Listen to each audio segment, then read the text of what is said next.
সত্যযুগে নারায়ণ হিরণ্যকশিপুকে বধ করার জন্য চক্র হাতে ধরেছিল।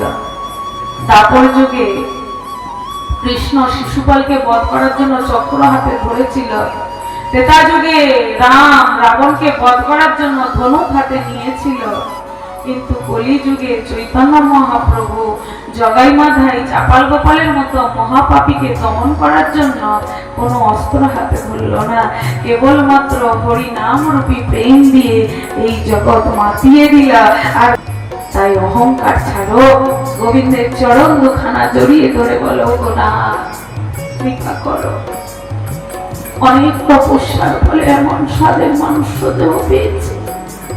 এই মনুষ্য দেহ পেয়েও যদি তোমাকে ভালো না বাঁচতে পারি, তোমার নাম না করতে পারি, তোমার ওই প্রসাদ বিহারে আস্বাদন না করতে পারি, এই কর্ণ দ্বারা যদি তোমার ওই সুন্দর লীলা কথামৃত না পান করতে পারলাম, তাহলে কিসের মনুষ্য দেহ?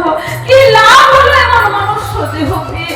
সেই তো পশু পাখি কীট পতঙ্গ চার প্রকার কর্ম করছে, আহার নিদ্রা মৈথুন ভয়।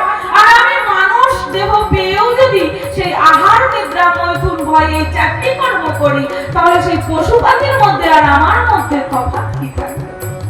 তাহলে এমন দয়াল ভগবান পেয়েছ, এই ধন্য কলি যুগে মনুষ্য দেহ পেয়েছ। সত্য যুগে পাও নাই। সত্য যুগে দাঁড়িয়ে বছরের পর বছর দাঁড়িয়ে তপস্যা করতে হতো, তবে ভগবানকে লাভ করা যেত। ত্রেতা যুগে কোটি কোটি অর্থ ব্যয় করে যজ্ঞ করতে হতো, তবে ভগবানকে লাভ করা যেত। আর দাপর যুগে মা যশোমতীর মতো সুন্দর করে সেবা পরিচর্যা করার ক্ষমতা আমাদের নাই।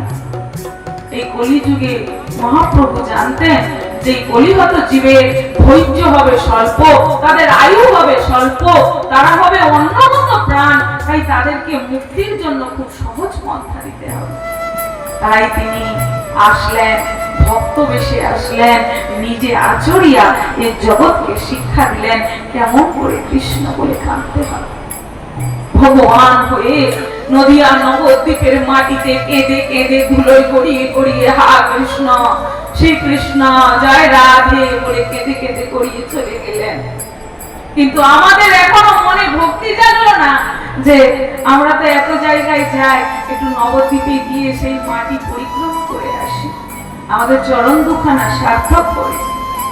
কবে হবে হেন অবতারে যার রতি না জন্মিল, লোচন বলে সেই পাপী এলো আর কলিহত জীবকে বলল, ওরে কলিহত জীব কিছু না পারিস খাইতে শুইতে, তোরা হরি নাম করে যা। নিতাই গৌর প্রেমানন্দে।